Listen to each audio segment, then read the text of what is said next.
Great American Ballpark. Oh, hello and welcome to the DPP of the 20th ranked Cincinnati Reds, baby.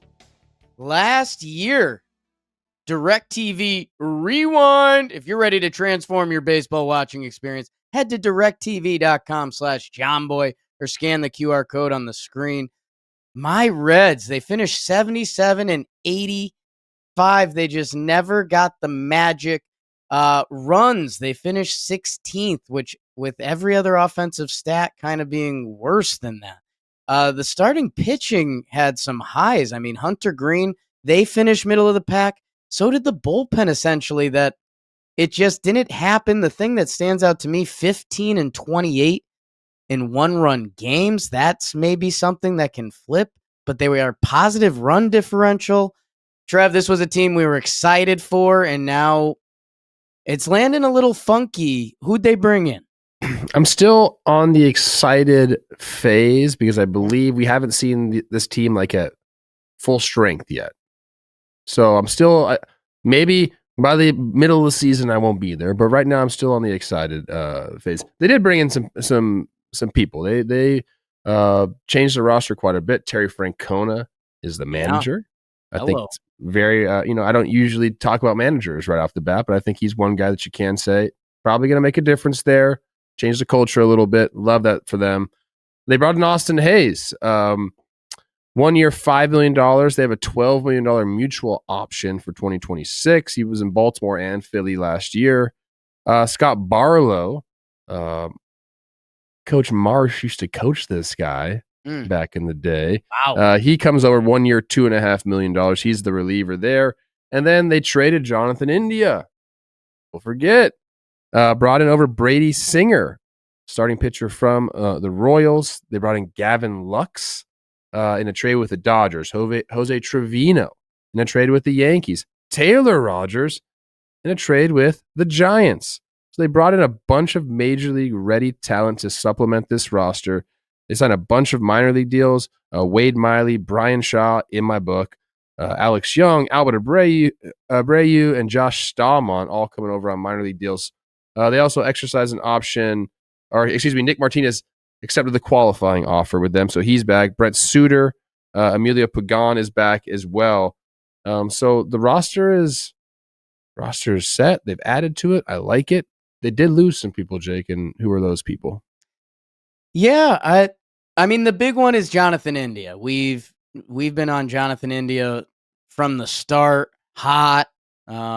We support him and his wife. Is it wife now? Girlfriend? I don't know. I feel like we've been fans of them from the start of talking baseball, essentially.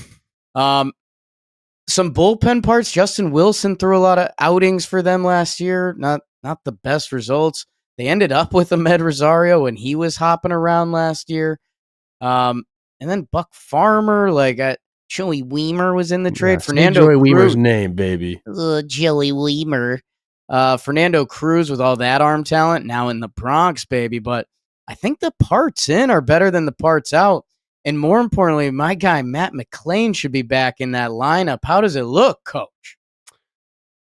It's got potential, Jakey boy. It's got potential. I think this has people fired up. There's a lot of different types of, a lot of different aspects to this lineup. Power, speed, all these types of things. TJ Friedel in center field and our guy, Elly, who has a case for top 5 player in baseball right now. So that's a lot of fun for Reds fans. He's different. Ain't no doubt about that. Matt McClain, he'll be at second base. And I think that probably the biggest wild card here.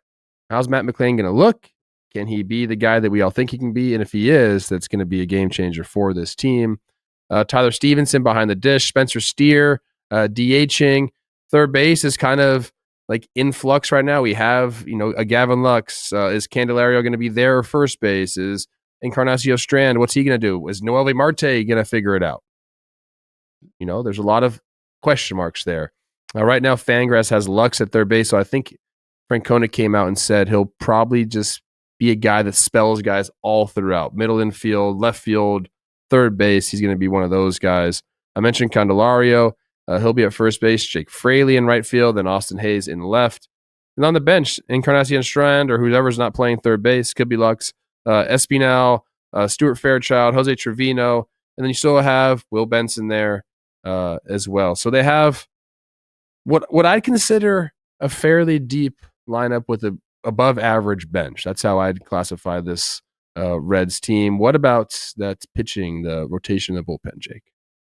So these Reds can pitch a bit, Trev. I mean, Hunter Green had the breakout last year. Fun to see where his season number landed at. And then they go out and they get Brady Singer to help stabilize that rotation. It'll be interesting to see what he looks like in Cincinnati. Different home ballparks, changing divisions. We thought he broke out. He had a step back, and then he kind of bounced back last year. Andrew Abbott and Lodolo, the lefties, coming out of there. And Nick Martinez, who was awesome last year that he got the qualifying offer and ended up accepting it. We'll see how their depth look. Rhett Lauder already with an elbow thing to start spring training. We don't love that for the stud. And then Connor Phillips, Chase Petty. So I guess pitching depth a little nervous. The bullpen, they have a plan. Alexis Diaz as the closer. Taylor Rogers comes in to help set up with other lefties, Sam Maul, Brent Suter. And then Emilio Pagan, Sentijan, Scott Barlow, and then Graham Ashcraft. Interested to see if they try to keep him stretched out, or can he become a high leverage guy? Because he has the stuff, my God. And then you'll see some other arms for them. Spires, Gabo, Young, Shaw, Abreu, Joe LaSorsa. He's been to the office. So with that, Coach Trev, where do you begin? Is it like, does this team have real position battles? I think they just have, I don't know, position battles, but they're going to have to figure out ways to get everybody playing time. It all depends on health and whatnot. Like, Spencer Steer's recovering. He's going to have to be at first base or DH. So like they kind of have that there. I think third base is obviously the battle. We talked about that a little bit. I think we got to start with Matt McLain. Yeah. And I believe it was him and Arroyo, the prospect. They both hurt themselves in spring training last year. Both had to have surgery and missed all of last year. But McLain was the big one, obviously, because he'd shown so much potential, and they're really counting on him to be kind of like the spark plug leader of that team. And I think that's going to make all the difference in the year. Yeah, he was injured during a spring training workout last year. He tried to make a diving catch, has to miss the entire season. He ended up playing in the Arizona Fall League, to make sure he was ready for a healthy offseason. So he had, a nice, healthy offseason in 2023, Jake. So people don't forget about this guy. 403 plate appearances, hit 290, 864 OPS, 23 doubles, 50 runs driven in. He had 14 stolen bases. Like, this is a guy that can get it done on all sides of the ball. So he's a big, obviously a massive boost there. I think what is Noelvi Marte is another question mark for this team.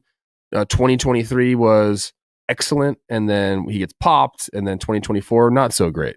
So I think he's going to have to most likely start at AAA and earn his way back in, because they do have quite a few bodies that can play in the infield, especially his position. So I think that is also a massive question for the Reds. And what is he really? Because he was supposed to be like that of the future. Right. Imagining Noelvi, Elly, and McLain, at third base, shortstop, and second base. That's what was supposed to happen. Obviously, there's always road bumps as you travel, but I think those are the two biggest things for me. Is Matt McLain going to be the guy he was pre-surgery? And then what is Noelvi Marte?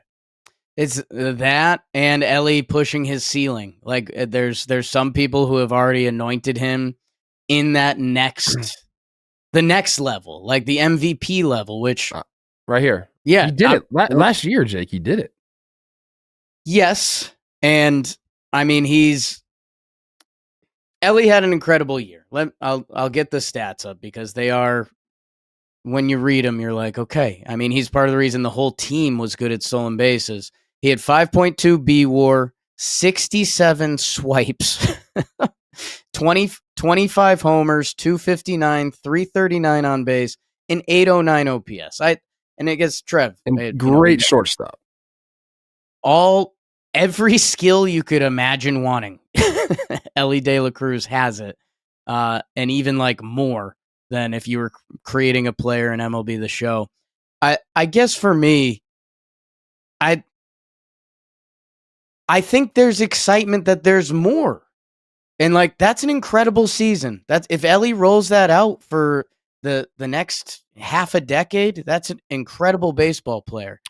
But end of the day, we are talking that OPS was around 800. Like, yeah, it's the strikeouts. He has to cut the strikeouts down. Has to make better, swing decisions, pitch recognition. All these things come. He's 23 years old. Like this is the. I'd be shocked if that wasn't the case. A young guy coming up with his type of tools, like it's almost too fast. Like just slow it down a little bit. Again, that just comes with time. Like that is the one thing that I look at young players. If I see that, I'm not worried about it. Like it's going to get better naturally. I think you could say, okay, maybe he didn't take that next step into top 5 player last year, which probably not. Talent, yes. Overall statistics, no. It would not shock me if this guy was MVP 2 this year. And I'm not giving anybody MVP 1 except for Shohei. So right. MVP 2 is the new MVP, people. Well, hey, here's a fun one from Dalton. Elly De La Cruz, 231 on base percentage in his first plate appearance of the game since 2023. It's the lowest in MLB. So Trev, what is that? What is that? I don't know what kind of caffeine he's drinking before the game. Could be too much. Everyone does their different things. Is it Cuban coffee? Is it Red Bull, Diesel? Like I don't know what this guy's doing. Sometimes it's just a little bit. You're just a little amped up. Could be the case. You need to get into the game a little bit. Whether it's nerves or, like I said, just some jitters. That's got to be what it is. There's no other explanation other than like, dude, I'm so excited to play this game, and oh my gosh, my swing recognition's horrible, and I strike out. You got to slow down a little bit. Slow the game down, Jake. It's hard for a guy that's as fast as him to slow the game down. How about that? Yeah. Okay. Like that feels like that V12 motors we're talking about back in the day. Oh yeah, I love when we get on cars. Carburetors. That's our strength. Yeah. Like Elly, let's go and get that, and that already gets you to another level. And yeah, man, I had my eyes on the Reds because I thought it was coming together. Like Jakey hitters, I thought they had it. It was all going to come together. Losing McClain, obviously huge. But also 87 runs in close and late situations was the fewest in the National League last year. And their bullpen allowed 54 homers at home, the most in MLB. So those are two things that are just like, I see that and I see momentum killers, and I believe in momentum. And I don't think this team ever got it last year. That I don't know. I was trying to tell myself to not be bullish on these Reds because they stung me a little bit last year. It's hard not to be, Trevor. I mean, I'm looking at like Will Benson, who seemed like he was on a straight upward trajectory. Like he took a step back, and it doesn't feel like they're banking on him. They have Austin Hayes. They have other options that, like, every player I look at, even Austin Hayes, this is a guy that has all-star type potential, especially playing at that ballpark. A couple of those homers sneak out the way he plays defense. Like, I feel like they've got a lot of buttons to press, and now the guy pressing the buttons is like one of the more famed managers in our recent history. That I told myself coming into this I was going to not be hot to trot about the Reds, and I just am, man. I like the recipe. I do too. Again, I like to look at, especially in spring training, I like to look at how rosters are laid out. Like, is it multifaceted? I want my team to be able to do different things. I want to be able to swipe bags. I want to be able to hit for power. I want to be able to play defense. I also want to be able to strike guys out. Like, they kind of have a little bit of everything. Even this rotation, last year we know Hunter Green took the next step, and does he have a big glow up or something? Because now all of a sudden he's like, I follow him. He's from the Valley, Notre Dame guy, Mission League guys. Me and Hunter Green. Yeah. like his Instagram is like he's like Drake, bro. Like he's like posted like just always like the shadows are just Drake, bro. Before Drake got with Kendrick, right? Pre-Kendrick Drake, Drake. The shadows are always perfect. Like he's just kind of flexing all the time.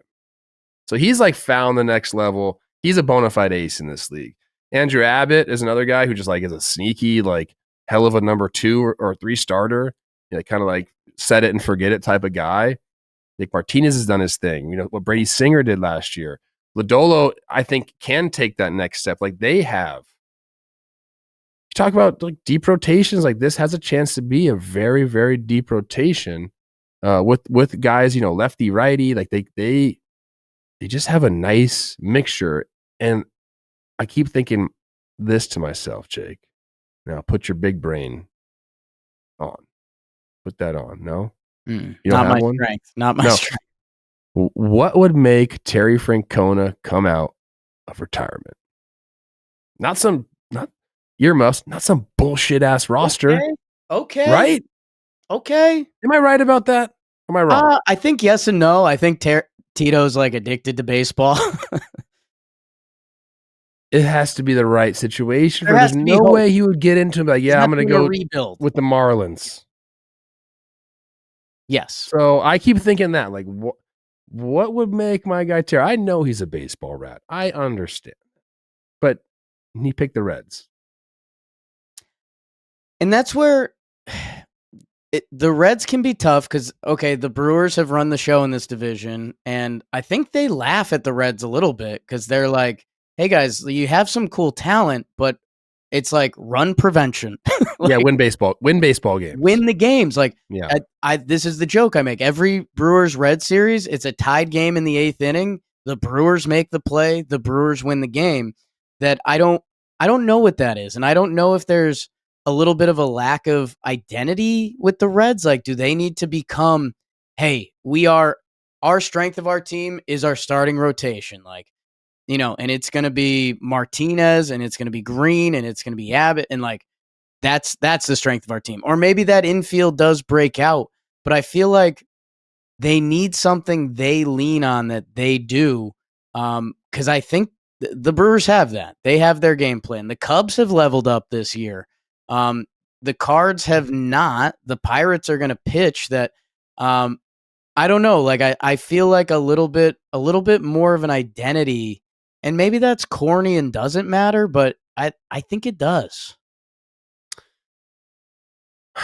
Yeah, I mean, talent-wise, I would say like if you just go straight talent, the Reds can match up with anybody in that division. Bro, we're talking about Gavin Lux like fighting for playing time.